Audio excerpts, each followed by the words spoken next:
अस्सलाम वालेकुम and good evening everyone. एक नया दिन, एक नई उम्मीद, नए जोश, नए इरादों के साथ किरण आपके सामने। आप लोग देख रहे हैं हमारी ये रमज़ान की स्पेशल ट्रांसमिशन ईमान है रमज़ान, और आज का हमारा टॉपिक है रिश्तों की अहमियत। रिश्तों की अहमियत के बारे में जानना बहुत ज़रूरी है, क्योंकि जब तक हम रिश्तों की अहमियत नहीं जान सकेंगे हम रिश्तों की कदर भी नहीं कर सकेंगे। और जो लोग रिश्तों की कदर करते हैं ना, वो बहुत सारे मामलात में, बहुत सारी सिचुएशंस में कॉम्प्रोमाइज़ भी कर लेते हैं, झुक भी जाते हैं, बहुत सारी बातों को पी भी लेते हैं, क्योंकि वो रिश्ते की कदर जानते हैं और वो उस रिश्ते को बचाना चाहते हैं, खोना नहीं चाहते हैं। अब आप इसको आदत कह लीजिए, आप इसको ज़रूरत कह लीजिए, या आप इसको प्यार कह लीजिए। लेकिन बहुत बार ऐसा भी होता है कि जितना भी हम इन रिश्तों की अहमियत के बारे में जानकारी हासिल कर लें, कोई ज़्यादा फ़र्क पड़ता नहीं है। शायद रिश्तों को अच्छे से लेकर चलना, रिश्तों को निभाना, ये भी एक आर्ट है, या फिर हर किसी की अपनी अपनी एक अलग नेचर होती है जो रिश्तों को निभाते हैं बहुत अच्छे तरीके से। तो आज हम रिश्तों की अहमियत के बारे में बात करेंगे और हमारा दीन इस हवाले से क्या हमें तालीम देता है, क्या सिखाता है, और इस्लाम में सबसे ज़्यादा अहमियत कौन से रिश्ते को दी गई है, इस पर हम आज बात करेंगे। साथ ही हम आपकी मुलाकात करवाएंगे हमारे जो सेलिब्रिटी गेस्ट हैं, जिनको आप बहुत अच्छे से जानते हैं, उनकी आवाज़ को पहचानते हैं, पसंद करते हैं। बेशुमार इन्होंने गाने गाए हैं, बेशुमार OSTs में इनकी आवाज़ें हमने सुनी हैं, और वजी फ़ारूकी हमारे साथ होंगे, उनसे भी ज़रा सी हम गपशप लगाएंगे। और साथ में समिया एज़ यूजुअल, आपको पता है हमारी जो शेफ़ हैं, जो किचन संभालती हैं, वो हमें later on around 5ish join करेंगी, और फिर आज बहुत ही मज़ेदार सी रेसिपीज़ आप लोगों को वो सिखाएंगी। लेकिन सबसे पहले हम बढ़ते हैं अपनी पहली मेहमान की तरफ। हमारी आलिमा हैं, हाफिज़ा हैं, स्कॉलर हैं, डॉक्टर ज़ुनैरा तशरीफ़ रखती हैं। अस्सलाम वालेकुम डॉक्टर ज़ुनैरा, कैसी हैं? वालेकुम अस्सलाम रहमतुल्लाह। बहुत बहुत शुक्रिया। खैरियत से हैं? अल्हम्दुलिल्लाह। आज हम बात कर रहे हैं रिश्तों की अहमियत के हवाले से, टॉपिक के हवाले से भी हम आगे ज़रा बात करेंगे, लेकिन साथ ही जो है हमारी नातख्वां सना भी यहाँ मौजूद हैं। अस्सलाम वालेकुम सना, कैसे गुजर रहे हैं आपके रोज़े? चलो गुड। अच्छा, वैसे कैसा लग रहा है, ये ईमान है रमज़ान की ट्रांसमिशन का आप हिस्सा हैं। आपसे हम मेरे ख्याल से ये भी आपका चौथा शो है, और अब क्या फीलिंग है, क्या फीडबैक है घर वालों की तरफ से? अच्छा है। अच्छा अच्छा, हाँ, अलग ही है, हाँ। अच्छा, सना के माइक में थोड़ा सा प्रॉब्लम आ रहा है, तो मैं सना से आज ये भी पूछूंगी इनफैक्ट कि ये जो नात ख्वां बनी है और नात पढ़ने का इनमें जो शौक़ आया है, क्या ये बचपन से था, और क्या माहौल इनको ऐसा मिला था, ये भी हम जानेंगे। एक ब्रेक की तरफ बढ़ते हैं, ब्रेक से फिर वापस आएंगे। बाकायदा हम अल्लाह ताला के नाम से, हम से, नात से शुरू करेंगे और फिर अपने टॉपिक की तरफ बढ़ेंगे। Stay with us.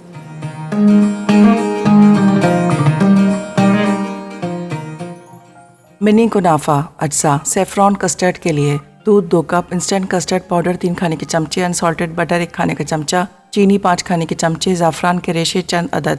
कुनाफा नेस्ट के लिए डो बारीक चॉप 200 ग्राम, देसी घी 6 खाने के चमचे, ज़ाफ़रान कलरिंग आधा चाय का चमचा। गार्निश के लिए पिस्ते, गुलाब की पत्तियां, ज़ाफ़रान गार्निश के लिए। तू है बेमिसाल, तेरी नहीं मिसाल कोई, तू है बेमिसाल।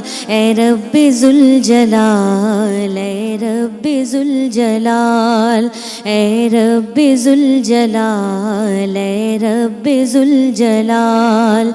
ज़र्रे को आफ़ताब बनाना तेरा कमाल, ए रब्बे जुल जलाल, ए रब्बे जुल जलाल।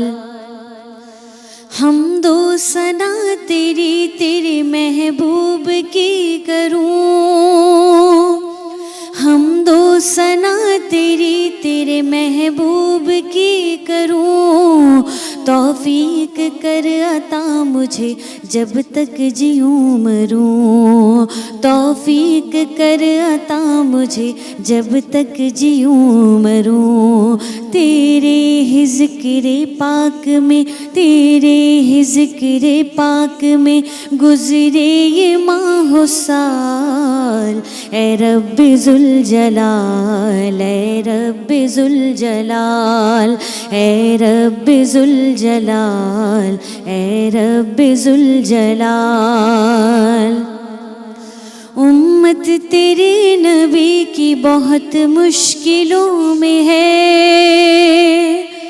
उम्मत तेरे नबी की बहुत मुश्किलों में है। आपस में है इख्तिलाफ है, नफ़रत दिलों में है।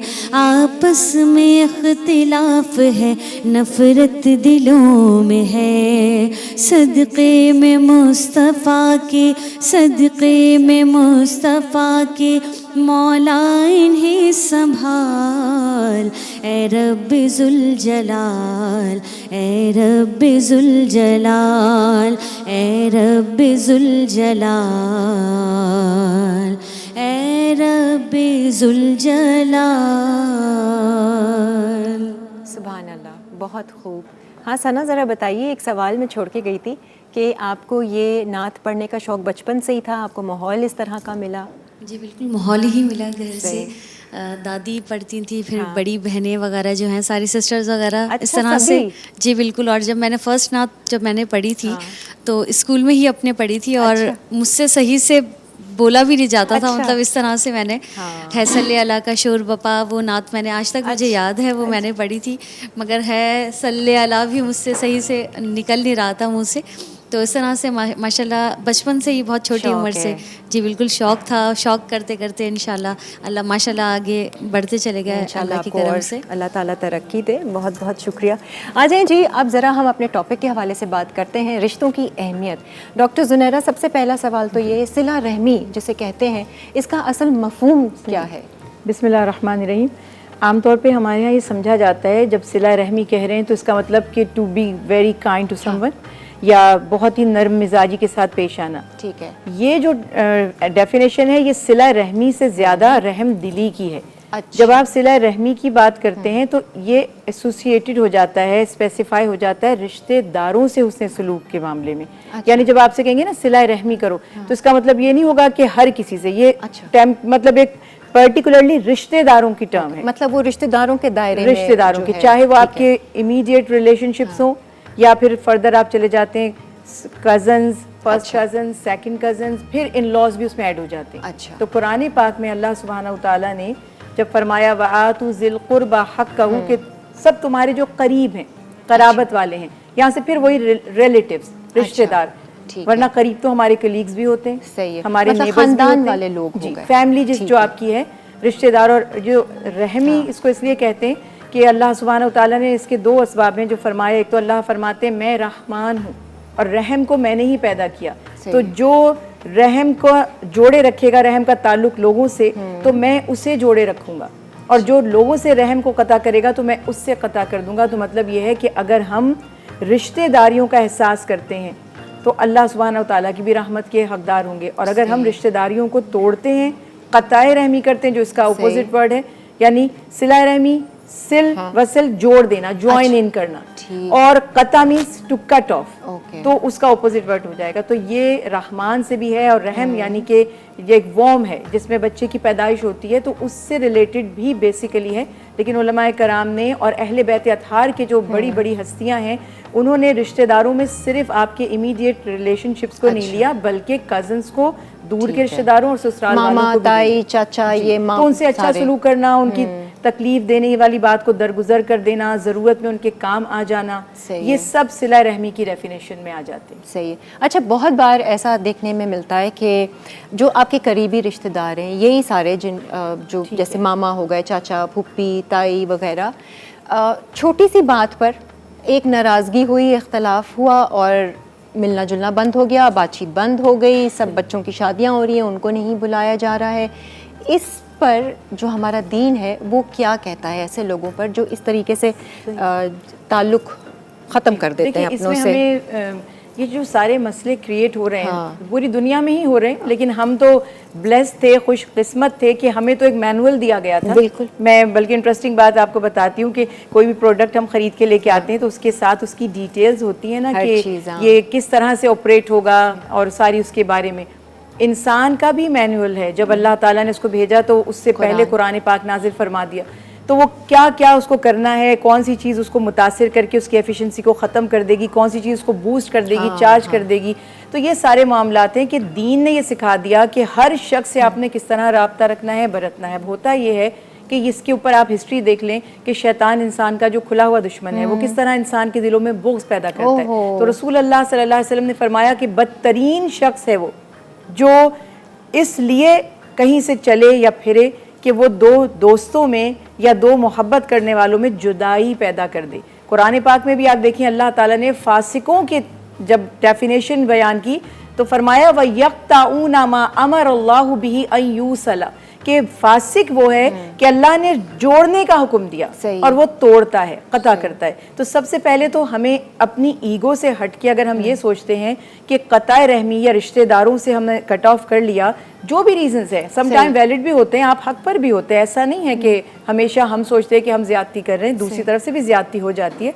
लेकिन सबसे पहले अगर अंडरस्टैंडिंग, जैसे आपने अपने बिगिनिंग में कहा कि अगर रिश्ते की अहमियत पता होगी तो कदर होगी। जो चीज़ आपको अब मिसाल के तौर पे कहीं पे कोई सेल लगी हुई है, आप उसके लिए इतनी लंबी लंबी क्यूज़ में खड़े हो जाते हैं। बिल्कुल। तो क्यों? क्योंकि आपको पता है यहाँ से मुझे कुछ मिल जाएगा। तो जब इंसान तकलीफ उठाता है तो वो किसी फ़ायदे को जहन में रख के उसके लिए तकलीफ उठाता है। तो जब हम ये सोच लेंगे कि रिश्तेदारी की अहमियत क्या है, अल्लाह ताला ने इसको कितनी अहमियत दी, तो फिर जो ये छोटी छोटी बातों पर हम परेशान नहीं होंगे। दूसरा ये याद रखिए कि ये शैतान वसवसे डालता है। शैतान का बेहतरीन मशगला है दो भाइयों में किसी तरह से फूट डाल दे, इख्तिलाफ कर दे। और ये बड़ी आपने दिलचस्प बात की है, मैं भी ये ऑब्जर्वेशन में मेरी शादियों पे पाकिस्तानी हमारी जो कौम है, अल्लाह इनको सलामत रखे, हमारे यहाँ सारे रिश्ते मामू चाचा ताया फुप्पी नाराज हो जाते हैं जब हमारे घर में शादी होती है। बस अच्छा खासा सब चल रहा होता है, अच्छा खासा, मतलब और वो भी छोटी सी बात पे कि इन्होंने अहमियत नहीं दी हमें, नाम कार्ड भिजवा दिया, कार्ड देने वो खुद नहीं आए, दूल्हा नहीं आया, दुल्हन नहीं आई, उनके फादर नहीं आए, और वो जो नाम लिखे जाते हैं आपके उनमें उसका नाम पहले था मेरा बाद। आई मीन ये सारे लोग इसको फेस कर रहे हैं। शादी तो हो जाएगी, बैड मेमोरीज हमेशा रह जाएंगी। क्या कोई रिश्तेदार किसी की नाराजगी की वजह से शादी को छोड़ देता है? लेकिन वो बैड मेमोरीज अल्लाह तौफीक भी देता है, हम बाद में सुधर भी जाते हैं, हम अपनी इस्लाह भी कर लेते हैं। उस वक्त शैतान के कहने में आ गए, शैतान के कहने में। और बस ये जान लीजिए कि दो मुसलमान जब जुदा हो जाएं, शैतान के लिए इससे आइडियल कोई सिचुएशन नहीं है। और दो मुसलमान वो भाई जब एक हो जाए तो शैतान के लिए इससे ज़्यादा तकलीफ देने वाली कोई चीज़ नहीं है। और अल्लाह के लिए वो सबसे ज़्यादा करीबी बात है कि रसूल अल्लाह सल्लल्लाहु अलैहि वसल्लम ने फरमाया कि जन्नत में एक मकाम ऐसा है जिसमें सिर्फ आदिल हाकिम और रिश्तेदारों की ज़्यादतियों और तकलीफ़ों को बर्दाश्त करने वाला और रिश्तों को जोड़ने वाला दाखिल होंगे। तो ये अल्लाह के प्यारे हबीब भी फरमा रहे हैं कि कमाल ये नहीं है कि आप सिला रहमी उससे करें जो आपसे अच्छा सलूक करता है। ये भी है ना, हम तो यूं ही करते हैं, जो आपने मुझसे अच्छा किया तो मैंने अच्छा। अच्छा, उन्होंने अपनी बेटी की शादी में नहीं बुलाया था तो हमने भी नहीं बुलाना। उन्होंने सिर्फ रिसेप्शन पे बुलाया था और उन्होंने 3 फंक्शन में नहीं बुलाया था तो हमने भी उनको सिर्फ रिसेप्शन पे ही बुलाना है। अल्लाह के अभी फरमा रहे हैं सिला रहमी ये नहीं है कि तुम्हारे साथ जो अच्छा करे तुम उसके साथ अच्छा करो, बल्कि सिला रहमी ये है कि जो तुमसे ताल्लुक तोड़ दे तुम उससे ताल्लुक जोड़ो, और जो तुमसे बुरा सलूक करे तुम उसके साथ हुस्ने सलूक से पेश आओ। देखा जाए तो असल आजमाइश ही वो है, मतलब कमाल तो तब है ना जब आपके साथ कोई अच्छा नहीं है, उसका बिहेवियर अच्छा नहीं है, जो भी है, और आप उसके साथ उतना ही अच्छा हो जाए। तो इसकी बशारतें बहुत है, यानी ये इतनी बड़ी नेकी है जिसको शायद हम तो समझते भी नहीं होंगे कि ये इबादत है। क्योंकि हमारे हम आपको पता है कि इबादत के लिए कुछ रिचुअल्स हमारे माइंड में ऑलरेडी सेट हैं कि मैंने नमाज पढ़ी, मैंने सदका किया या रोज़ा रखा या खैरात चीज़ें या उम्रा और हज अदा किया तो सिर्फ यही इबादत है। मगर प्यारे रसूल सल्लल्लाहु अलैहि वसल्लम देखिए ये नहीं फरमा रहे कि एक ऐसा मकाम है जन्नत में जिसमें सिर्फ नमाजी जाएंगे, बल्कि आप फरमा रहे हैं जिससे सिर्फ आदिल हाकिम और वो जो रिश्तेदारियों को जोड़ता है। और फिर उसी में ऐड भी कर दिया कि जो रिश्तेदारों की तरफ से पहुंचने वाली ईज़ा पे सब्र भी करता है। तो ये बड़ा चैलेंजिंग है कि जब आपको तकलीफ़ पहुंचे फिर भी आप ताल्लुक को जोड़े रखें। और बाज़ दफ़ा मुश्किल भी होता है, मुश्किल तो है। मुझे ऐसा लगता है आप उस मुश्किल को आसान करने के लिए भी ना अल्लाह ताला से दुआ कीजिए कि ये मेरे लिए आसान कर दे कि मैं इनको माफ़ कर दूं। अगर कहीं बहुत सारे ऐसे दिल दुखे हुए होते हैं लोगों से ख़ानदान में कि आपको माफ़ करना लॉजिकली बिल्कुल समझ नहीं आता, अल्लाह ताला से मदद लेकिन मांगें। इसमें देखिए एक और इसका भी पहलू है, वो ये कि अल्लाह ताला ने कुरान पाक में ये भी, क्योंकि हम कहते हैं कि दीन फितरत है, सही, फितरत यानी आपकी जो नेचर है उसको सप्रेस नहीं किया गया, उसको अल्लाह सुब्हानहू तआला ने हमेशा उसको नरिश किया है। तो यहाँ पे ये है कि इतनी इजाज़त दे दी गई, अगर कोई आपसे जुल्म या ज्यादती करे, आपके पास दो रास्ते हैं, एक वो कि आप बदला ले लें, ये एक स्टेप है कि आपने बदला लिया मगर उसमें आपने तजावुज़ नहीं किया बल्कि उतना ही बदला जितनी कि आपके साथ ज्यादती की गई थी। दूसरा ऑप्शन है माफ़ कर देना। बदला लेने में गुनाहगार नहीं होंगे लेकिन माफ़ कर देने में अजर बहुत मिलेगा। तो एक समझदार ये अल्लाह ताला का पसंदीदा अल्लाह का पसंदीदा अमल है। मैं हमेशा ये कहती हूँ कि देखिए रिश्तेदारों से, जैसे हम ज़िंदगी में दुनिया में बड़े सेल्फिश और सेल्फ सेंटर्ड हैं, तो दीन के मामले में भी अगर हम सेल्फ सेंटर्ड हो जाएंगे तो हमारा ट्रैक दुरुस्त हो जाएगा। वो इस तरह आप सोचें ठीक है मुझे तो परवाह नहीं थी इसकी, ना मुझे कोई मसला है, लेकिन मैं इसको माफ़ कर दूंगा सिर्फ इसलिए कि वहाँ से ऊपर मेरे मामलात क्लियर हो जाएंगे। और ऊपर क्या, मैं तो कहती हूँ नीचे ही आपको पता चल जाएगा, आपका दिल जो एक हल्का हो जाता है ना माफ़ करने से, आपकी सारी रुकावटें ज़िंदगी में ख़त्म हो जाती हैं, आप खुद महसूस करेंगे। बड़ी प्यारी बात आपने कही। और इस पर मुझे वो एक थ्योरी याद आती है जो मैं बचपन में हमने प्रैक्टिकल किया था, और वो स्टोरी पे बेस्ड था। टीचर ने कहा था कि आप एक एक पोटैटो ले लें और उसके ऊपर अपने जो आपके फेवरेट नहीं है उनके नाम लिख लें।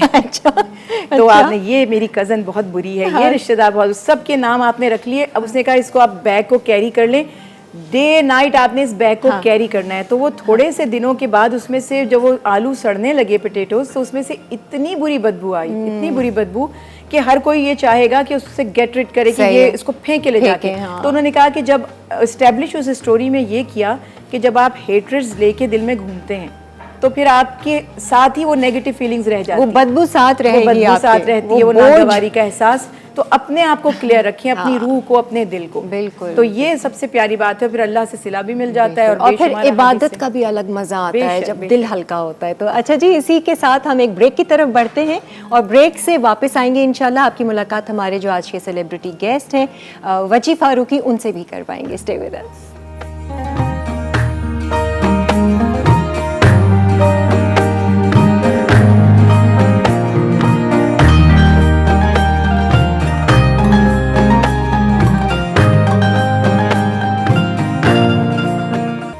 आ जाए जी, वेलकम बैक। आप देख रहे हैं ईमान है रमज़ान, हमारी स्पेशल रमज़ान की ट्रांसमिशन।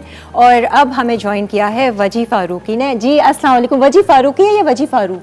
वजी फारूकी। वजी फारूकी, वालेकुम अस्सलाम, welcome to my transmission. Thank you so much. और ये मेरी बहुत ही प्यारी दोस्त के हस्बैंड भी हैं। और आज का जो टॉपिक है उससे रिलेटेड भी आपसे बड़े मैं आप सवाल करने वाली हूँ, रिश्तों की अहमियत के हवाले से। वैसे वजी, आपकी शादी को कितने साल हो गए? बस अब 2 होने वाले हैं। 2 होने वाले। अच्छा, मुझे ये बताइए कि ये जो रिश्तों की अहमियत की हम बात कर रहे हैं, ये शादी से पहले अंदाज़ा हो जाता है या शादी के बाद ज़्यादा इनकी थोड़ी सी अहमियत पता चलती है?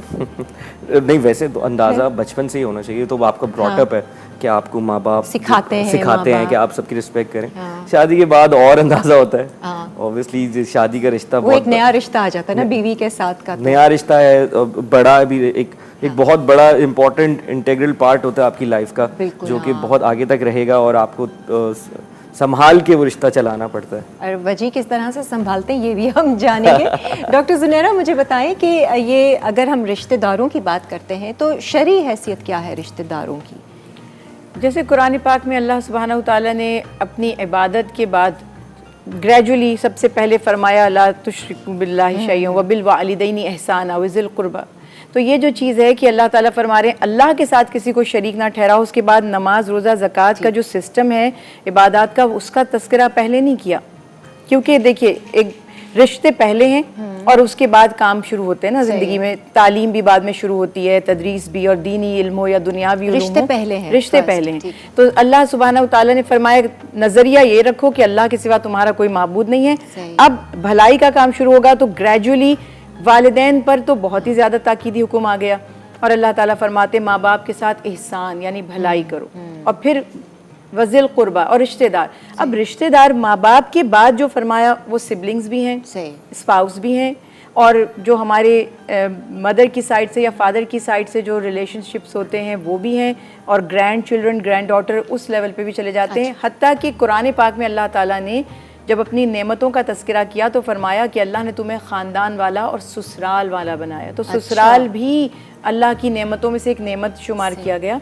और ये देखिए कि आपकी एक्सटेंडेड फैमिली वो है, तो इसलिए अल्लाह ताला ने बहुत ताकीद फरमा दी और इतना रिश्तेदारी का हक रख दिया कि रसूल अल्लाह सल्लल्लाहु अलैहि वसल्लम फरमाते हैं कि जो गुनाह हमसे होते हैं या हमारी इबादत में जो कमी कोताही रह जाती है, जो शख्स रिश्तेदारियों में अच्छा होगा, जो सिला रहमी करने वाला होगा, तो उसके उन आमाल की कोताहियाँ दूर कर दी जाएंगी, उसके गुनाहों को बख्श दिया जाएगा, और उसकी इबादत में जो कमी कोताही थी वो भी सिला रहमी की वजह से माफ़ हो जाएगी। तो ग्रेजुअली हर रिश्ते की अपनी जगह की अहमियत है। अब हम यूजुअली बात कर रहे होते हैं माँ बाप की, लेकिन स्पाउस की अहमियत अपनी जगह मुसल्लम है, और ये कहना मुश्किल है कि किसकी अहमियत ज़्यादा है। जब तक आपकी शादी नहीं होती तो सिर्फ आपकी लाइफ में ज़ाहिर सारा फोकस पेरेंट्स हैं, सिबलिंग्स हैं, और उसके बाद मियाँ बीवी दोनों पे ही कुरान पाक का एम्फसाइज बहुत ज़्यादा है। बल्कि मैं कहती हूँ मियाँ बीवी का तो वो रिश्ता है जो आदम अलैहिस्सलाम और बीबी हवा में पहले बना और बच्चे औलादें बाद में आई, तो ये बहुत प्यारा रिश्ता है। और क़यामत के दिन भी आप देखें जो अल्लाह की उखरवी नेमतें, ये बड़ी दिलचस्प बात है कि अल्लाह ने वहाँ कहीं नहीं फरमाया कि तुम्हारी माँ तुम्हें मिलेगी, तुम्हारा भाई मिलेगा, तुम्हारे बहन भाई मिलेंगे, बल्कि फरमाया तुम्हारी अजवाज। वहाँ अजवाज जो है वो अरबी ज़ुबान में वही है जो स्पाउस है। अच्छा, ठीक है, तो ये नहीं कहा जा रहा, तो ये बड़ी कमाल की बात है कि वहाँ पे भी जिस रिश्ते का पहले तस्करा किया गया वो मियाँ बीवी है। सही है। वजह आपको क्या लगता है कि एक रिश्ते को किस तरह से मेंटेन करके चलना चाहिए? हम कहते हैं ना हर चीज़ में बैलेंस ज़रूरी है, रिश्तों में भी बैलेंस ज़रूरी है। आप कैसे लेकर चल रहे हैं अपनी शादी को, अपने रिलेशनशिप को? कोई टिप्स आप देना चाहें अगर कि भाई बीवी अगर ये कर रही है या नाराज़ है तो सुन लो, चुप हो जाओ। देखिए सबसे पहले तो शादी का जो डिसीजन है एट वॉट एवर एज, किसी भी एज में आप लो तो आपको मैच्योर होना चाहिए, मैच्योरिटी इंपॉर्टेंट है। और दूसरी बात ये है कि आप एक औरत को किसी और घर से लेके आते हैं तो आप उसका एक्स्ट्रा ख्याल रखना चाहिए। पहली बात तो ये है कि आप उसके माँ बाप के घर से उसको ला रहे हैं और उसके लिए पूरा एक लाइफस्टाइल चेंज है। तो ये सोच आपके अंदर है ना, बहुत से लोगों में शायद ये सोच, लेकिन ये सोच होनी चाहिए कि एक्स्ट्रा ख्याल भी आप रखो। और फिर ये है कि जो है कॉम्प्रोमाइज तो दोनों तरफ से होगा, एक साइड से नहीं होगा। पर मुझे लगता है कि मर्दों को थोड़ा ज़्यादा ही करना चाहिए, बिकॉज हम अपने ही इन्वायरमेंट में है ना, हम तो कंफर्टेबल हैं, हम जहाँ पैदा हुए हैं, हमारे पेरेंट्स हर वक्त हमारे साथ हैं, वही लाइफस्टाइल है, हमने किसी और को ऐड किया है अपनी लाइफ में, तो उसको थोड़ा ज़्यादा ख्याल कर ले। क्योंकि कुछ सालों बाद जो है ना मियाँ बीवी, फिर वो बेगम को समझ आ जाता है कि कैसे चलाना है जो है वो मर्दों को। और आई थिंक कि आदमी जो होते हैं दे ऑलवेज बी किड्स। अच्छा, तो you understand, like not in a bad way. बीवी ऐसे ट्रीट करती हैं कि बिल्कुल बस मतलब ये घर का एक बच्चा ही है, अच्छे तरीके से मैं बोल रहा हूँ कि आप कभी भी जो है आप एक जो आदमी है वो कभी भी बिल्कुल परफेक्टली हर चीज़ को हैंडल नहीं करेगा या सफाई नहीं करे, उसको तो दिमाग में ये हम बिल्ट इन हमारे में है कि ठीक है चलो ये पड़ा है तो पड़े रहने दो, ये हो रहा है तो फिर वो औरत जो है वो फिर हैंडल करना भी शुरू कर देती थी। बट उसको टाइम देना चाहिए, we should give her some time, और ये सब लोग ही करें। ठीक है, और हर एक की अपनी अलग अलग नेचर होती है, तो एक दूसरे को जानना। नहीं, मैंने देखा है कुछ लोगों की ऐसी नेचर होती है कि कोई आ जाए शादी होके तो वो बिल्कुल ही बदल जाते हैं। मैं मर्दों की बात करूं और बिल्कुल खतरनाक हो जाते हैं कि ये ऐसे हो गया ऐसे, तो वो थोड़ा सा। वैसे क्या खूब किसी ने कहा है कि रिश्तों को निभाने के लिए ना कभी अंधा, कभी गूंगा, कभी बहरा बनना पड़ता है ना, ये बहुत ज़रूरी है। अच्छा जी, एक ब्रेक का वक्त आ गया है, ब्रेक ले लेते हैं और फिर वापस आएंगे। आप देखते रहिए हमारी ये स्पेशल ट्रांसमिशन ईमान है रमज़ान।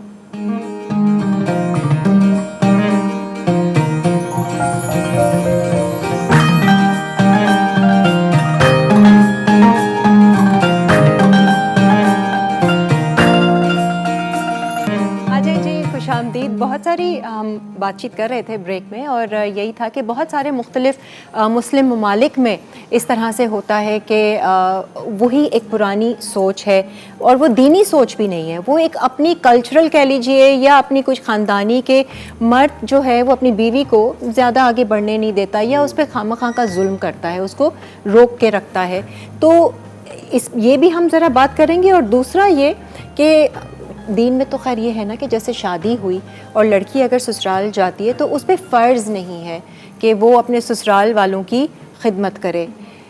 बट मैं ये कहती हूँ कि अगर वो इस चीज़ का फ़ायदा उठाती है और वो नहीं करती है तो उसके अपने अंदर क्या नेचर इतनी वो है कि वो उसका दिल ही नहीं चाहेगा कि ससुराल वालों की मैं करूँ या इनको प्यार करूँ या इनकी खिदमत करूँ। ये एक पर्सनल नेचर भी तो एक होती है। बिल्कुल, देखिए इसमें ये जो सवाल अब उठ रहे हैं ना, हाँ, ये वो जो करना उसका हक बनता है जो कम्प्लीटली इस्लाम को प्रैक्टिस करता है। ठीक है। हमारे यहाँ बदनसीबी ये है कि पिक एंड चूज़ वाली। हाँ, अब मैंने खुद एक्सपीरियंस किया है, मैं तबलीग करती थी, दर्स देती थी, और ये बात मैं तकरीबन आपको 20 साल पहले की बात बता रही हूँ। तबलीग में बाय द वे बात निकल आई और हमने कहा कि खातून का फ़र्ज़ नहीं है कि वो ससुराल के लिए जैसे 10-10 लोग हैं तो उनका खाना बनाए अकेले और सब करे, फ़र्ज़ नहीं है। ठीक है। बात ये थी कि फ़र्ज़ नहीं है। वहाँ पे वो एक सास भी आती थी, बहू भी आती थी।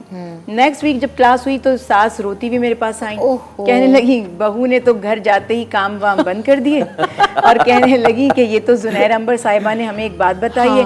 तो मैं तो उस वक्त मैंने रियलाइज़ किया कि ये हमारे स्टेटमेंट्स जो हम देते हैं ये फितनों का सबब भी समटाइम्स बन जाते हैं, क्योंकि हमारी वजह से नहीं, बात गलत नहीं थी, पिक कौन किस तरह कर रहा है। तो फिर मैंने फौरन क्विकली उसके ऊपर जो रिएक्ट किया वो ये किया, रैपिड फायर। मैंने उनसे कहा आप अपनी बहू से कहें जाके अपनी भाभी को भी मेरी ये बात बता कर आए। अच्छा, ये देखो तो जरा। बस यही सोल्यूशन है मेरे पास, क्योंकि मैं अगर चाहूंगी कि मेरी भाभी मेरे घर काम करे तो मैं भी किसी के घर जाके कर लूंगी। अदरवाइज मैं कहूँगी नहीं भाभी आपको कोई ज़रूरत नहीं मेरी माँ की खिदमत, मेरी माँ तड़प रही हो, बेचारी सिसक रही हो, परेशान हो रही हो, वो अपने काम खुद कर रही हो, आपकी चूंकि जिम्मेदारी नहीं है, आप हाथ भी नहीं लगाएंगी काम को। तो ये सारी हमारी इंटेंशन अच्छी नहीं होती जब हम ऐसी बातें करते हैं। देखिए फ़र्ज़ नहीं होना अलग बात होती है, लेकिन रसूल अल्लाह सल्लल्लाहु अलैहि वसल्लम जिनके हम उम्मती हैं, जिनको हम फॉलो करते हैं, जिनका हम कलमा पढ़ते हैं और डेली कई कई दफ़ा पढ़ते हैं, आप सल्लल्लाहु अलैहि वसल्लम तो जानवरों से भी उसने सलूक फरमा रहे हैं, आप सल्लल्लाहु अलैहि वसल्लम गैर मुस्लिमों से भी उसने सलूक फरमा रहे हैं। आप जो आपके ऊपर जुल्म करता है, आपको ताने देता है, आप पर ज़्यादतियाँ करता है, आप सल्लल्लाहु अलैहि वसल्लम का माअज़ अल्लाह इस्तेहज़ा करता है, उसकी भी आप सल्लल्लाहु अलैहि वसल्लम फरमाते हैं कि खिदमत हो जाए अगर वो बेबस है, बीमार है, लाचार है, और जो आप पर पत्थर बरसाता है तो आप उसको भी बद्दुआ नहीं देते कि इनमें से नहीं तो इनकी आने वाली किसी नस्ल में से कोई किसी जनरेशन में से बच्चा होगा जो एक अच्छा बच्चा पैदा हो जाएगा, मुसलमान हो जाएगा, फितरत उसकी अच्छी होगी। तो ये इसको बात को फितना नहीं बनाए, खातून ये समझ लें कि मेरी जिम्मेदारी नहीं है, ससुराल वाले भी समझें, उस पर बोझ मत डालें, मिलजुल कर एक दूसरे के साथ ताउन करें। इखलाक भी आता है। अब यहाँ बड़ी दिलचस्प मैं आपको एक क्विकली बात बताती हूँ, स्पेशली गैर मुस्लिम ममालिक में जाहिर है कि इतनी फैसिलिटीज़ नहीं होती कि हर बंदा नैनीज अफोर्ड कर सके और मेड्स रख सके। तो वो बहुएं पहले कहती रहती हैं कि हमारा काम नहीं है, हमें सेपरेट रहना है, हम कोई काम नहीं करेंगे। जब उनके बच्चे हो जाते हैं और जब वो जॉब्स पे इफेक्ट होता है तो कहती हैं ग्रैंड माँ संभाल ले। अब मुझे सवाल ये है कि अब ग्रैंड माँ कह दे कि मैं क्यों संभाल लूँ, आप तो इंडिपेंडेंट रहना चाहते थे और आप ये कह रहे थे। अब ग्रैंड माँ का भी फ़र्ज़ नहीं है आपके बच्चे पालना, पहले उसने अपने बच्चे पाले हैं, वो आपके भी बच्चे। माशाल्लाह हमारी नानियाँ दादियाँ करती हैं, मगर अगर वो ये कहना शुरू कर दें कि हमारी जिम्मेदारी नहीं, बल्कि एक लेडी ने कहा, कहने लगी कि वो मेरी सास ने कह दिया बहुत हो गई, मैंने पहले तुम्हारे बच्चे अब तुम्हें पाला, अब मैं तुम्हारे बच्चों को भी पालूं। तो वो सब कह रहे हो कितनी ब्लंट थी, कितनी बुरी थी। मैंने कहा क्यों बुरा कह रहे हो उनको, जब बहू ये बात कहेगी कि मेरा सास की खिदमत फ़र्ज़ नहीं है तो सास का भी हक है। सही है। लेकिन इस झगड़े को निपटाने का तरीका ये है कि एक दूसरे के साथ कोऑपरेट, मैरिज ऑफ कन्वीनियंस जिसको कहते हैं ना, कोऑपरेट करें। हम किसी के साथ अच्छा करेंगे, कर भला सो हो भला, अंत भले का भला।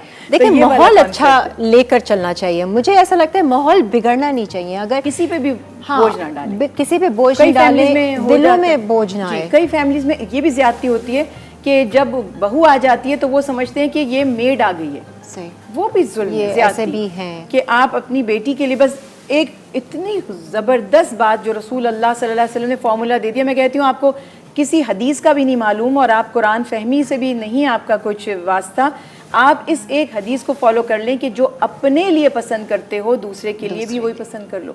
हर रिश्ता बेहतरीन हो जाएगा, हर जिम्मेदारी पूरी हो जाएगी कि जो चीज़ आप अपने लिए पसंद नहीं करते दूसरे के ऊपर उसको मुसल्लत बिल्कुल ना, जिंदगी बेहतरीन हो जाएगी। बिल्कुल। आपके वजी ख़ानदान में कभी नोट किया कि इस तरह के लोग हैं जो छोटी सी बात पे बस नाराज़ हो गए, अब मिलना ही नहीं है, वो फ़लाँ का और भाई वहाँ तो जा नहीं सकते, वो वहाँ वो फ़लाँ लोग आएंगे, ये फैमिली आएगी, और फिर बच्चे जो है ना वो बीच में पिसते हैं। अब बच्चे कहते हैं अब हम मिलना चाहते हैं, लेकिन कुछ बड़े हैं जो जो वो अपनी ज़िद पे अड़े हुए हैं, और फिर बच्चों को उनको मनाना बड़ा मुश्किल काम होता है। आपके हैं फैमिली में इस तरह के लोग? हर फैमिली में होते हैं वैसे? हर फैमिली में ही ऐसे होते ही हैं कि वो जो है वो नाराज होकर बैठ जाते हैं। बट मेरी पर्सनली कोशिश रहती है अगर कोई नाराज हो जाए तो मैं जाके उनको मनाऊं, जो बड़े हैं, कि क्या हर्ज है। और क्योंकि लाइफ जो है बहुत छोटी है आपकी, आप कभी भी जो है वो आप जो है दुनिया से जा सकते हैं। तो फिर ये सोच के, जो जैसे मैम ने बात करी कि जो है वो पोटैटो वाली मिसाल दी थी कि वो स्मेल आना शुरू हो जाती है, इसी तरह आप जो है वो जितना छोड़ोगे कि कोई नाराज है उसको छोड़ दोगे तो नाराजगी वो बढ़ेगी उनके अंदर, बिल्कुल बढ़ेगी। उससे बेहतर आप चले जाओ और आप अगर मतलब जो बड़े हैं उनके आगे का छोटा तो हो नहीं जाएगा, तो उनको मना लो। वो कहते हैं जब चलना साथ है तो फिर लड़ाई झगड़ा कैसा, और जब चलना साथ नहीं तो भी लड़ाई झगड़ा कैसा। कुछ लोग ऐसे होते हैं वो उनको चाहिए लड़ाई झगड़ा, रीजन क्या मैं नाराज हो जाऊं। इसमें मैं अगर वक्त है तो कुछ ऐड करना चाहूँ। देखिए ये बड़ी ज़बरदस्त बातचीत अब हो रही है। मसला ये है कि इसमें जो हम लड़ रहे हैं, एक तो हम लड़ रहे हैं तो हमें सोचना है कि 3 दिन से ज़्यादा एक मुसलमान के लिए जायज़ नहीं है कि वो अपने भाई से बातचीत बंद कर दे, कोई सॉलिड रीज़न ना हो तो। एक बात, यानी हम हराम काम में चले गए, हम एक डेंजर जोन में चले गए, फॉरबिडन एरिया हमने वो उसको प्रोहिबिटेड एरिया में हम एंटर हो गए, पहली बात।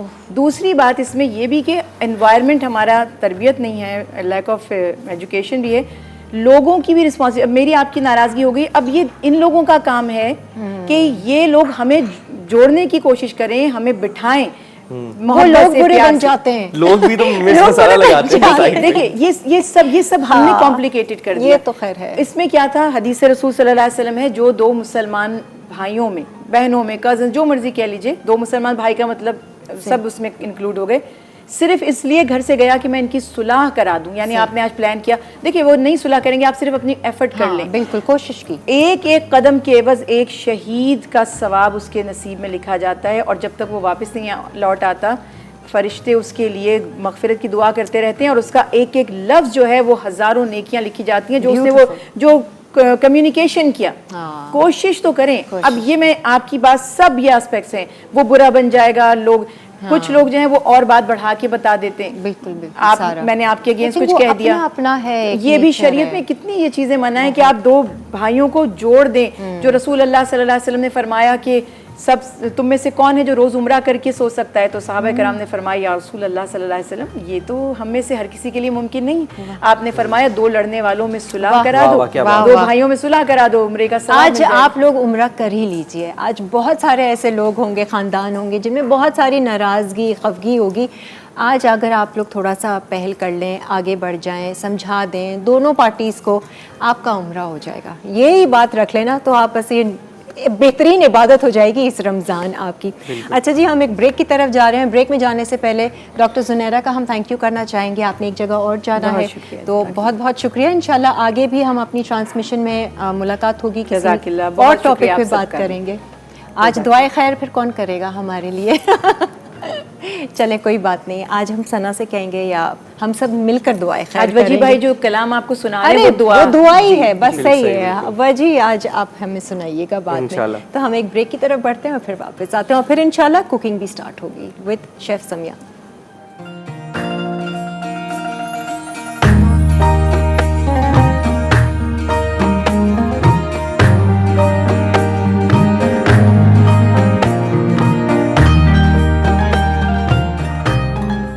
ईमान है रमज़ान में मेरी सहेली आ चुकी है, ज़रा इसकी तरफ बढ़ते हैं। हाँ जी समिया, अस्सलाम वालेकुम। आइए ज़रा जोड़ा वोड़ा दिखाइए। मज़ा आता है ना रमज़ान में, तैयार होने का भी एक अलग। और जो डिज़ाइनर्स दे रहे होते हैं वो भी बड़ा खुश हो जाते हैं। लुबना मुदस्सिर, आपका बहुत शुक्रिया रोज़ाना कपड़े देने के लिए। अच्छा जी, आज क्या सीख रहे हैं हम? बाय द वे भाई, वजी से तो मुलाकात हो ही जाती है। हमारा एक वो फ्रेंड सर्कल है, और अभी डॉक्टर ज़ुनैरा गई हैं। आज बड़े मज़े के हमने जो है ना वो टॉपिक रखा है, रिश्तों की अहमियत के हवाले से हमने आज बातचीत की थी। भाई बहुत सारे रिश्ते हैं, बहुत सारे रिश्ते हैं, बहुत सारे। ये सिर्फ माँ बाप का या बच्चों का या मियाँ बीवी का नहीं है, बल्कि दोस्तों का है, माशरे में जो आपके घर पे मेट्स काम करती हैं उनके साथ आपका कैसा रिलेशन है, आपके जो साथ जो आपके हेल्पर्स हैं, आपके ऑफिस में जो वर्कर्स हैं, या जो एक सिंपल रास्ते में से कोई जा रहा है, कोई खातून है, बिल्कुल जिनको जानते भी नहीं, तो एक इखलाकी तौर पे अगर हम एक स्माइल भी देते हैं तो वो भी एक तरबियत का एक हिस्सा है। और मुझे लगता है कि हमें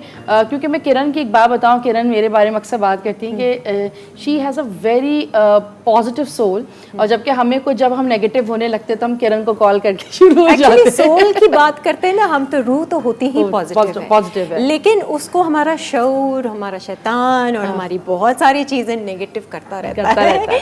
तो उसकी धुलाई करनी है, इसीलिए मेरा ख्याल से ये महीना भी आता है धुलाई का ही कि महीना। हम थोड़ी सी अपनी इंटरनल जो है इनर क्लिनजिंग भी करें। और अच्छा लगता है, बल्कि मैं 2-3 दिन पहले किरण इस चीज सोच रही थी कि हम कहते शैतान बंद हो जाते हैं और हम नेकी के तो हकीकत है, मुझे लगता है सबसे ज्यादा एक्टिव हो जाता है लेकिन हम एटलीस्ट नमाजों में पाबंदी करते हैं, नेक काम करते हैं, तो जाहिर सी बात है कि हम इतना ज्यादा यूज्ड टू हैं, हम उसको शैतानी काम ये उसका आराम का टाइम है। वो कहता है रमजान खत्म होगा, ये वापस से अपने ट्रैक पर आ जाएगा तो मेरा काम होता रहेगा।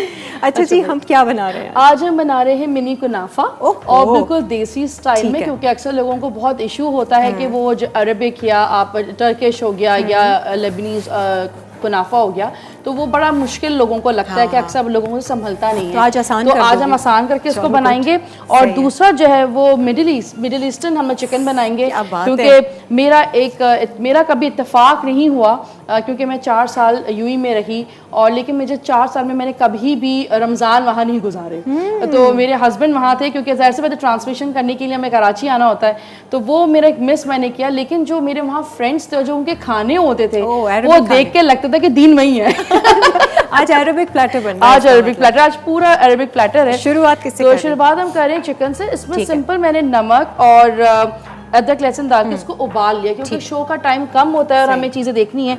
अवन मैंने प्री हीट करके रखा हुआ है, अगर आप चाहें तो आप उसके साथ मसाला अवन में ही जाएगी, अवन में ही जाएगी, अदरवाइज आप इसको फ्राई भी कर सकते हैं बड़ी कढ़ाई के अंदर। ठीक है, क्या क्या अच्छा, इसके अंदर अब हम लोग को मसाला हमें लगाना है। तो सबसे पहले हम एक बोल ले लेते हैं, ये ले लेते हैं।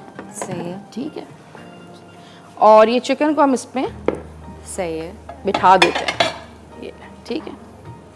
अच्छा, यहाँ पे चॉप गार्लिक, यहाँ पे ऑरिगानो, पेपरिका, अगर नहीं है तो लाल मिर्च पाउडर या कुटी हुई लाल मिर्च, सही है, काली मिर्च, थोड़ा सा शहद, अच्छा ये हम शहद लेंगे, ठीक है, ठीक है। और यहाँ पे मैंने अपने एक शो पे डीजन मस्टर्ड बनाई थी। अच्छा, और ये मैंने उस मतलब इसको आप रख सकते हैं। अच्छा, आप इसको पास्ता में डालें, आप इसको चिकन में डालें, कुछ मतलब यूटिलाइज कर सकते हैं। मतलब मस्टर्ड पेस्ट है एक तरह से। ये मस्टर्ड का मुझे चमचा चाहिए, ये रही, ये सब चीजें इधर उधर हो जाती हैं, हम भूल जाते हैं, हमें आदत हो गई है वहाँ पे रखने की। अच्छा, ये तकरीबन 1 चम्मच भर के। अच्छा, यहाँ मेरा शो देखेंगे तो आपको बिल्कुल बनाना आ जाएगा और बहुत अच्छा ये बनता है। अच्छा, यहाँ ये आपने मैरिनेशन कर ली, ठीक है, ठीक है। और अगर जैसे हम बॉईल नहीं कर रहे तो हम कच्चे में ही ये सारी कच्चे में लगाएंगे, बिल्कुल, ठीक है। इसमें आपने थोड़ा सा यखनी, ठीक, पानी नहीं लेना है, यखनी लेनी है, ठीक है, ताकि थोड़ा मसाला जो है वो लिक्विड ही हो जाए। सही है। और यहाँ पे लेमन जूस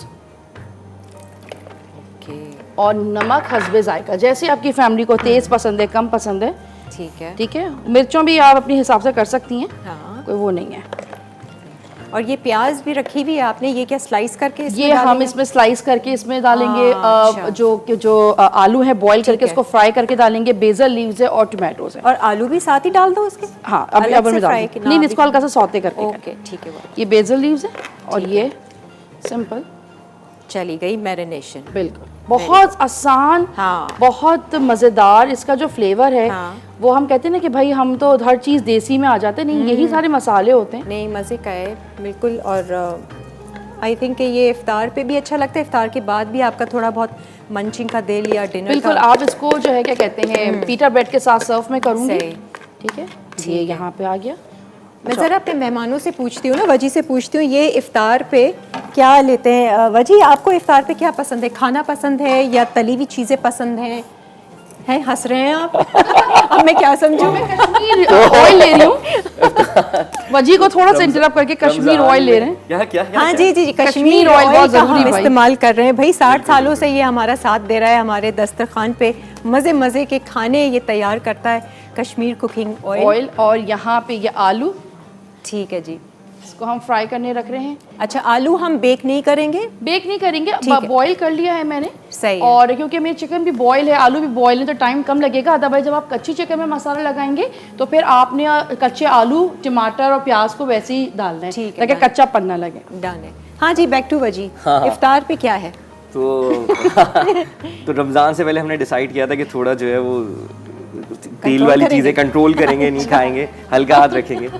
तो ये है कि तेल वाले पकोड़े तो नहीं बन रहे अभी घर पे। बिल्कुल नहीं बने? हाँ, बिल्कुल नहीं बने। अरे वाह भाई। लेकिन बाकी चीज़ें एक कम क्वांटिटी में, जैसे बॉक्स पेटिस हो गया, अच्छा अच्छा, वो बहुत एक वो ले लिया, मतलब कम क्वांटिटी में जो है ना वो अफ्तारी कोशिश वजन को की है। कंट्रोल, हेल्थ करना ही मतलब ज़रूरी है, तो वो हमने सोचा था। बट खाना जो है वो हमेशा आई थिंक खाना बेस्ट रहता है। हाँ, बेस्ट मुझे रहता भी ऐसा है कि खाना दे दो, मुझे तली हुई चीज़ें बिल्कुल ना दो। खाना खा लो, वो भी घर का खाना। पिछले रमज़ान में बहुत तली हुई चीज़ें खाई मैंने। पिछले रमज़ान में बहुत ज़्यादा खाई थी, लेकिन इस बार कोशिश ये कंट्रोल कर लें। कभी कभार चल जाता है। कभी कभार तो चलता ही है। कभी कभार ये भी तो देखे ना कि बाकी जो है जब रमज़ान आते हैं तो बाहर जो कंट्रीज़ हैं वहाँ पर रेट्स कम किए जाते हैं और पैकेजेस दिए जाते हैं। लेकिन हम कंप्लेन नहीं करेंगे भाई, हमारे मुल्क में कंप्लेन नहीं है, नहीं ज़रूरी है। हम बस चलाता रहे अल्लाह अच्छे तरीके से। हमें बगैर किसी, जिसे कहते हैं ना, अंदर बोझ के, अंदर कुछ नेगेटिविटी के, हम बस यही कर सकते हैं, यही कर सकते हैं, दुआ कर सकते हैं, कुछ ना कर सके तो हम फ्रूट्स पे ज़्यादा वैसे वो रहता है। हाँ, अच्छी बात है, फ्रूट्स तो वैसे भी रिफ्रेशिंग है और अल्लाह करे आपको लेना सबके चाहिए। दस्तरखान पे फ्रूट्स आए। बेशक ऐसा ये ही दुआ हो। है। वजी से ज़रूर ये जानेंगे कि कॉन्सर्ट्स वगैरह रमज़ान में तो मेरा नहीं ख्याल के होते हैं ना। बाकी ये कि आपने तो दुनिया भर में ट्रैवल किया हुआ होगा मुसलसल। अभी नेक्स्ट रमज़ान के बाद ईद शोज़ वगैरह भी होते होंगे, कुछ है आपका इरादा? ईद शोज़ तो अभी हो जाएंगे। अच्छा, वो रिकॉर्डिंग्स तो अभी हो जाएंगी। फिर ईद मेरे ख्याल से इस बार इंशाल्लाह दुबई है। अच्छा अच्छा, जी जी। कॉन्सर्ट नहीं, ईद मनाने के लिए भाई अच्छा, है मेरा। हाँ, मुझे बता रही थी वो रबिया भी। ओके ओके, तो ईद वहाँ होगी, फिर ईद के बाद कॉन्सर्ट्स हैं। अच्छा अच्छा। और क्योंकि ये सीजन टाइम रहता है और जो है रमज़ान अब बीच में ही है, सही, तो फिर उसके बाद दोबारा सीजन कंटिन्यू हो जाएगा, शुरू हो तो जाएगा, कॉन्सर्ट्स रहेंगे और ऐसा रहेगा। But millions and billions of views हैं इनके गानों पे। सबसे ज्यादा कौन से उस पर हैं आपके? सबसे ज़्यादा मेरे लास्ट ईयर आए थे रूपोश पे। रूपोश पे? अच्छा, उस रूपोश में जो है एक हज़रत बेदम शाह वारसी का कलाम है। अच्छा। 2-4 लाइन्स। अच्छा। तो हमने कभी सोचा नहीं था कि हमने बांधा है तेरे इश्क में एहराम जुनू, हम भी देखेंगे तमाशा तेरी लैलाई का, हो के रूपोश ना दिल तोड़ तमन्नाई का। तो वी डिडंट थिंक कि अब इस जनरेशन में वो इतना फेमस होगा, बट ये है कि वो इट्स नाउ 124 मिलियन। क्या बात, सिर्फ वो एक गाना, सिर्फ यूट्यूब पे। वाह भाई वाह। बाकी प्लेटफॉर्म्स तो अलग है। वही वाली बात है कि सोचता कुछ है और कभी इतना कुछ मिल जाता है जिसमें कभी सोचा भी अल्लाह नहीं का लाख होता। लाख अल्लाह का ये बस सारा खेल है भाई, वो जब नवाज दे हमें। अच्छा जी, एक ब्रेक की तरफ बढ़ें, लेकिन मैं बढ़ रही हूँ B&B की तरफ। यहाँ पर आप देख रहे हैं ये पिंक जो है हमारे पास B&B का किट है, ये बॉडी एंड बॉडी, और ये जो है इसमें ऑर्गेनिक। देखिए, हम जब अपने फेस के ऊपर बात आती है ना, ये पिंक ग्लो किट जो है आप बेफिक्र होकर इसे इस्तेमाल कर सकते हैं। इसमें वो तमाम चीज़ें हैं जो आपके फेस पे वो ग्लो देगा, और क्योंकि ऑर्गेनिक है तो हमें ज़्यादा डर नहीं है। और एक एहतियात आप लोगों ने ये करनी है कि ऑर्डर करते वक्त आपने इन्हीं की वेबसाइट पे जाकर ऑर्डर करना है ऑनलाइन, जो है www.bodyandbody.com, क्योंकि बहुत सारे ऐसे फेक प्रोडक्ट्स आ गए हैं और इन्हीं के नाम से सेल आउट हो रहे हैं, और वो आपकी जो स्किन को नुकसान भी पहुंचा सकते हैं। तो इनका ये ब्राउन किट भी है, पिंक किट भी है, ग्रीन किट भी है। इस वक्त जो है हमारे पास ये ब्यूटीफुल पिंक ग्लो किट है। आपको अगर स्किन केयर की ज़रूरत हो, ये B&B का ये प्रोडक्ट है, आप इस्तेमाल कर सकते हैं। इसमें सीरम वगैरह भी है, सारा फेस वॉश है जो आजकल की हमें लगता है हेयर, हाँ, क्योंकि हमारे रमज़ान में मेकअप और बाल ज़्यादा हीट लगती है, तो ये ज़रूर ट्राई करेंगे। बिल्कुल बिल्कुल जी। एक ब्रेक आ रही है, ब्रेक से फिर वापस आते हैं और ये अगली जो रेसिपी है कुनाफा, वो भी हम शुरू करेंगे।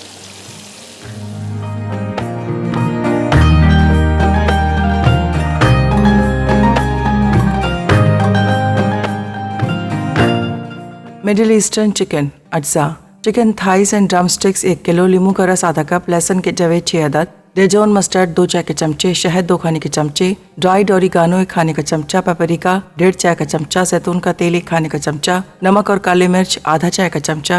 बेक के लिए आलू 5 अदद, लाल प्याज 2 अदद, चिकन स्टॉक 1 कप, साबित टमाटर 1 कप, नमक और काली मिर्च आधा चाय का चमचा, जैतून का तेल 1 खाने का चमचा, फ्रेश ओरिगानो गार्निश के लिए, पीटा ब्रेड हंसपे ज़रूरत, बेसिल लीव्स हंसपे ज़रूरत। आ जाएं जी, खुश आमदीद। और जो चिकन की जो डिश है वो ओवन में जा चुकी है और बहुत ही ज़्यादा मज़ेदार लग रही है ये वाकई में, और बहुत आसान आसान सी है। रेसिपी इसी तरह से बॉईल करके आप भी रख लेना, ज़रूरी नहीं है कि ज़रूरी उसी वक्त नहीं। सारा आप गलाएं उसको ओवन में। और सारी सब्जियां। अब आ जाते हैं मीठे पे। मीठे पे अच्छा, यहाँ पे मैंने तेल लिया है कश्मीर, ठीक है, और आप घी भी ले सकते हैं, ठीक है। और इसमें ये जो नॉर्मल सवैयाँ, अदरवाइज जो होता है वो कताफी डलता है, जो वाइट कलर की सवैयाँ होती हैं अक्सर लोगों को नहीं मिलती हैं और उनको बहुत परेशानी होती है, तो हमने सिंपल जो सवैयाँ हैं, और क्योंकि अब हम लोग आहिस्ता आहिस्ता ईद के करीब जाते जा रहे हैं, तो ये सवैयों का इस्तेमाल बहुत ज़रूरी हो जाएगा, हर कोई इस्तेमाल करेगा, तो आप ये रेसिपी इस साल अपनी ईद पे रखिएगा ज़रूर। अच्छा, इसको हल्का सा हमें से फ्राई करना है। अच्छा, हमने चूल्हा नहीं जलाया हुआ है। एक मिनट, चूल्हा मैंने इसलिए था क्योंकि वो एकदम जल जाता। दूसरा वाला, हाँ, ये वाले चूल्हे पे रख दो तो कैमरा अच्छे से वो कर ठीक। लेगा। और इसको हल्का सा इसको हल्का सा फ्राई करेंगे, ठीक है। और समिया ने ना बहुत जब शुरू किया था आपने, एक वो रिश्तों के हवाले से बात की थी ना, रिश्ते सिर्फ बहन भाई और माँ बाप और सिर्फ ये करीबी नहीं होते। मुझे उस पर ना एक बात याद आई थी, एक कोई स्पिरिचुअल टीचर थे, तो उन्होंने ना अपने लोगों को, अपने ऑडियंस को एक छोटी सी एक्टिविटी उनके साथ की और कहा कि आप लोग आंख बंद करके अपने मन में अपने ख्याल में ही समझें, एक दायरा खींचें और उस दायरे में 2 ऐसे नाम लिखें जो जिनसे आपका बहुत ज़्यादा क्लोज़ रिलेशनशिप है। तो लोगों ने लिखा, उन्होंने कहा अब एक और दायरा खींचें और उसमें 2 और मज़ीद नाम लिखें जिनसे आपकी बॉन्डिंग है, जिनसे आप समझते हैं कि वो आपके बहुत नज़दीक हैं। और तीसरा दायरा भी बनाइए और उसमें भी 2 नाम लिखिए। और लोगों से जब आंखें खोल कर पूछा कि आप लोगों ने क्या क्या इन दायरों में लिखा है, तो किसी ने माँ बाप लिखा, किसी ने मियाँ बीवी का नाम लिखा, किसी ने बच्चों का, दोस्तों का, उस्ताद का, फलां का। लेकिन हैरत की बात ये थी कि किसी ने भी किसी भी दायरे में अपने रब का नाम नहीं लिखा, क्योंकि बात तो ये हो रही थी कि 2 नाम ऐसे लिखें जिनसे आपका रिलेशनशिप बहुत खूबसूरत है, जिनसे आपकी बहुत ज़्यादा बॉन्डिंग है। तो हम अक्सर ये बात करते हैं, रिलेशनशिप्स तो हम बनाते ही हैं दुनियावी एतबार से, लेकिन अगर आपका ये एक रिश्ता, एक जैसे कहते हैं ना रिलेशनशिप बहुत ही हसीन बन गया ना अपने रब से, बिल्कुल बाकी सारे रिलेशनशिप्स आपके उतने ही खूबसूरत हो और बल्कि जाएंगे। मैं बताऊं कि मैं भी एक आर्टिकल पढ़ रही थी, तो उसमें ही लिखा था कि हम अपने रिश्तों से मोहब्बत करें, इश्क ना करें, इश्क का वर्ड इस्तेमाल ना करें। अच्छा। आप अपनी मोहब्बत का करें, मोहब्बत बिछड़ती भी है, तो हमारे रिश्ते टूटते भी हैं, बिछड़ते भी हैं, in the come of sense के मतलब इंतकाल हो जाता है और सब आगे पीछे हो जाते हैं। जब हम इश्क करते हैं तो फिर हम पागल हो जाते हैं, जब हमारी इश्क की शिद्दत ख़त्म होती है, तो वो सिर्फ जो शिद्दत है ना, वो सिर्फ उस रब के लिए होनी चाहिए जो ना ख़त्म होने वाला है, तो उसकी चाह, तो वही वो जब हम उससे मोहब्बत करते हैं तो फिर वो हमें उस चीज़ का फीडबैक देता है। अगर हम एक्सट्रीम की बात करें तो इश्क के बगैर भी, मतलब मैं ये मेरे ख्याल से ज़्यादा अच्छी डेफिनेशन देंगे कि इश्क के बारे में आपका क्या वो है। मुझे इश्क की अगर हम बात करते हैं, वो कह रहे हैं ना इश्क ना करें क्योंकि दिल टूटेगा तो दूरियां होंगी, तो फिर इंसान वो थोड़ा सा दुखता है। उनकी बात एक तरीके से ये ठीक है कि इश्क जो होता है वो मैडनेस है, मैडनेस, पागलपन होता है। तो इसमें हमें तो ये है पता है कि इश्क मजाजी जो होती है ना, वो इश्क हकीकी की होती है, सीढ़ी कहा जाता है, बड़ी आसान सी, हर दूसरा आदमी कह सकता है। लेकिन क्या होता है, इश्क की एक आदत है और इश्क है पागलपन। तो पागलपन में जो है, जब आप अपने खुदा से इश्क करते हो, जब उस मकाम पे पहुंचते हो, एक तो उस लेवल पे आपको अटेन करना है, तो वो इबादत के साथ और लॉ लगा के, उस जुनून के थ्रू, और वो हर कोई जो है वो इश्क में नहीं पढ़ पाता। कुछ ही लोग हैं, तो जब वो जो है अपने मालिक से, अल्लाह से जो इश्क है, वो लोग तो फिर अलग ही हो जाते हैं ना, अलग ही हो जाते हैं, फिर मौला ही हो जाते हैं ना। तो वो डर, वो सही कह रही हैं कि अगर सबसे इश्क कर लिया तो जब वो चला गया तो दुनियावी भी तो इश्क है, तो फिर तो आप पागल हो जाएंगे। कंट्रोल इश्क नहीं पे है ना? कंट्रोल नहीं होता। नहीं है इश्क ना? जो होता है ना वो कंट्रोल लेस अपनी होता है। फीलिंग्स पे फिर कंट्रोल नहीं रख वो सकते। आप अगर मोहब्बत आपको कर किसी को सकते बेपनाह चाहते हैं, मोहब्बत हाँ। करते हैं, तो वो नहीं ऑटोमेटिकली आप जो है वो एक इंसान से तो जो है वो इश्क कर ही सकते हैं ना दुनिया इश्क में। जो होता है ना वो किस जिंदगी में आपके सिर्फ एक इंसान से हो सकता है। मोहब्बत तो हम अपने माँ बाप से, दोस्तों से, बच्चों से, रिश्तों से करते हैं। कोई अच्छा दोस्त बन जाते तो उनसियत हो जाती है, हाँ, तो हाँ, उसको भी आप मोहब्बत का नाम ले सकते हैं। लेकिन इश्क जो होता है ना वो सिर्फ अल्लाह के लिए होता है। हाँ, तो और वो काफी देर के बाद काफी देर के बाद इंसान को समझ ये अकल आती है कि बस इश्क के लायक जो है ना वो एक ज़ात है जो, या फिर आई डोंट नो कि ये वो थोड़ा सा मार्फत की तरफ भी चला ऐसा जाएगा। ही है, हम ऐसा ही है। नहीं, यहाँ वो पर हम सूफीज्म का जो है सूफीज़्म वो का। सीढ़ी है ना कि जब आपको ठोकर लगेगी दुनिया में और जब दिल टूटेगा तो फिर आप जाओगे ना अल्लाह की उस तरफ, और तरह। फिर उसके बाद आप जो है वो उस इश्क की सीढ़ी मोहब्बत में चढ़ोगे। जो गिरफ्तार होंगे, वो अलग लेवल। सना बड़े मजे से सुन रही है। हाँ दिल खुदा का घर है हाँ और तोड़ना उसको उसकी सज़ा सख्त है। दिल खुदा का घर है, इसलिए अगर अल्लाह का घर तो हम तोड़ ही नहीं सकते। बस इसको जोड़े रखें, और जब ये अल्लाह एक्सट्रीम दिलों में लेवल पे रहता है। चला जाता है तो वो फिर वो दुनिया से ही बेबहरा हो जाते हैं। ऐसा ही है, मजा नहीं आता इसलिए- ना दुनिया की चीजों में। बिल्कुल नहीं आता। मटेरियल हाँ। चीज़ें तो उसको कुछ भी, फिर शायद इतना ज़्यादा इंसानी मोहब्बत में भी वो नहीं रहते, नहीं रहते। इसीलिए इतने बुजुर्ग हमारे जो गुजरे हैं, जी, सूफी बिल्कुल। बुजुर्ग, हाँ, औलिया अल्लाह हैं, सारे लोग हैं ये बिल्कुल ऐसा सारे। वो दुनिया से कट के आगे दुनिया में अपने चले जाते हैं कि वो ना उनको अपनी औलाद की, ना किसी बीवी, मतलब वो सिर्फ बस अल्लाह से दुआ लगाते हैं। और फिर अल्लाह ताला उनको नवाजता भी है। वो जिस ट्रैक पर होते हैं तो फिर एक अलग ही जिसे कहते हैं ना, एक वो मकाम उनको अच्छा वो उसका भी मिलता मजा है। है। मज़ा उसी का ही है। हाँ, ये बस मज़ा तो खैर उसी का ही है। अच्छा, अब मैंने यहाँ पे कस्टर्ड बना लिया है। कस्टर्ड बहुत थिक कस्टर्ड बनाना है। है, जिसके अंदर मैंने दूध, चीनी और कस्टर्ड पाउडर वनीला ले लें तो बहुत अच्छा है। ठीक है। और इस वक्त जो है वो इसके अंदर मैं हल्का सा सेफ्रॉन ऐड करूंगी। अच्छा ठीक है, ज़ाफ़रान। अच्छा वो ज़ाफ़रान। ऐसी खुशबू अब आ रही है ना, हाँ हाँ, ये अवन जल्दी में जो है वो रोजा खुले। हाँ, नहीं समिया बहुत मज़े मज़े की जो है वो रेसिपीज लेकर आई हैं। ईमान है रमज़ान में मज़ेदार। अच्छा ये कस्टर्ड तैयार हो जाएगा, और कस्टर्ड एक तैयार हो तरफ जाएगा, आपने- फिर हम लेयर देंगे। 3 लेयर्स बनेंगी। पहले हम कस्टर्ड की लेयर देंगे, थोड़े से चीज़ हम कस्टर्ड के अंदर भी डालेंगे जैसा, ताकि और स्मूदी और ताकि गुई सा इसका फ्लेवर आए। फिर एक चीज़ की लेयर, सवई की लेयर, चीज़, कॉटेज चीज़। नहीं, सिंपल मैंने इसमें चेडर चीज़ ली। हाँ अच्छा, वैसे चेडर। चेडर, मोज़रेला आप ये लेनी, आप कॉटेज चीज़ भी लें, बिल्कुल, क्योंकि फ्लेवर आएगा बस। ओके, तो ये बहुत मजेदार बनने वाला है।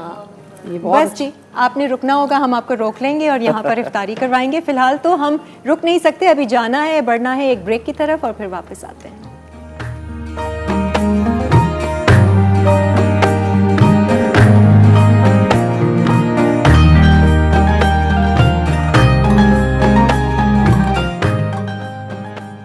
जी जी सल्लल्लाहु अलैहि वसल्लम। पुराना ही कलाम है।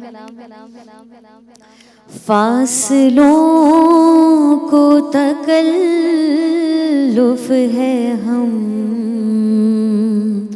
से, अगर हम भी बेबस नहीं, बेसहारा नहीं, खुद उन्हीं को पुकारेंगे हम, दूर से रास्ते में अगर पाँव थक जाएंगे, ढूंढते ढूंढते लोग थक जाएंगे, हम वहाँ जाके वापस नहीं आएंगे। जैसे ही सब्ज गुंबद नजर आएगा, बंदगी का करीना बदल जाएगा, और सर झुकाने की फुर्सत फुर्सत मिलेगी किसे, खुद ही आँखों से सजदे टपक जाएंगे। आ जाएं जी, खुशामदीद। आप देख रहे हैं हमारी स्पेशल ट्रांसमिशन ईमान है रमज़ान। मज़ेदार सा खाना आज समिया ने तैयार किया है और आपको बताते चलें, ये जो मीठा आप देख रहे हैं कुनाफा, ये तो आसान रेसिपी कर दी है और आपके पास बेक पार्लर की सेवइयाँ घर में मौजूद होंगी। वैसे ही कुछ ना कुछ मीठा खाने का दिल चाहता है रमज़ान में, और जब हम रोज़ा इफ्तारते हैं तो इस तरह आप जो है वो ये सेवइयों का इस्तेमाल करें और कुनाफा जैसा मीठा तैयार करें। अच्छा, कहाँ भाई समिया क्या कर रही हैं? मैं इस वक्त डिटॉल से अपने हाथ धो रही हूँ। क्या बात है भाई, तो डेटॉल से आप हाथ धो रही हैं। वैसे ही इनका ये जो पिंक वाला डेटॉल है बेहतरीन, इसकी महकती खुशबू के साथ है। और इसकी ख़ास बात ये है कि इनका जो ये सोप है ये ख़ास आपकी स्किन के लिए, वो जो पिंपल्स फैलाने वाले जरासीम होते हैं ना, उनको उनका ख़ात्मा ये करता है। आप इस्तेमाल कर सकते हैं, आपको मॉइस्चराइज़ करेगा आपकी ये स्किन को और स्मूथ एंड सॉफ्ट करेगा। सो बिल्कुल रेडी, मज़ेदार सा मज़ेदार सी रेसिपी। अच्छा और सा इसको हो पीटा गया। ब्रेड के साथ खाएं, बहुत मज़े और का। इसको बहुत ज़बरदस्त रेसिपी आप उसे एंजॉय करके बताइएगा अब कैसे बनी। इंशाल्लाह अगले हफ्ते मुलाकात होगी। पता नहीं क्या प्लान कर रही हैं सैटरडे बहुत संडे अच्छा। को। बहुत अच्छा, बहुत इसी तरह अच्छा। का कुछ होगा। खैर एनीवेज, अब हम ज़रा शुक्रिया अदा करना चाहेंगे क्योंकि एंड जो हम करेंगे वो आज हमारे पास अभी स्कॉलर तो है नहीं, लेकिन दुआ से हम करते हैं। बट आज आप जो हमें वजी सुनाएंगे वो एक दुआ ही है, जैसे कि डॉक्टर जुनैरा कह कर गई थी, तो हम उस पर एंड करेंगे। बट सना, आपका भी बहुत बहुत शुक्रिया, आप आई हमारे शो पर और इस ट्रांसमिशन का हिस्सा बनी है। Samiya, thank you so Thank much. you. आपका भी बहुत शुक्रिया। फॉर्मली मुझे शुक्रिया अदा करना पड़ता है। एंड वजी, आपका भी बहुत Thank बहुत you so शुक्रिया। मज़ा आया आपको हमारे शो पर आकर? बहुत ज़बरदस्त, थैंक यू सो मच, आपने बुलाया, बहुत ज़्यादा मज़ा आया। रिलैक्स थे ना? बिल्कुल बिल्कुल बिल्कुल रिलैक्स थे। नहीं, कल को ये ना हो मेरी दोस्त है वो शिकायत करे, यार तुमने मेरे मियाँ के साथ ऐसे सवाल कर दिया। खैर एनीवेज, बहुत ये अच्छा। था हमारा आज का शो। इंशाल्लाह अब अगले हफ्ते आपसे मुलाकात होगी सैटरडे और संडे को ईमान है रमज़ान की ट्रांसमिशन में, नए टॉपिक के साथ, नए खानों के साथ और नए मेहमानों के साथ। मेरी तरफ से और सबकी तरफ से इजाज़त दीजिए और हम वजी पर इख्तिताम करते हैं। बिल्कुल, मैं कोशिश करूँगा। अवैस रज़ा कादरी साहब का कलाम है ये। नूर खुदा कर आँखों में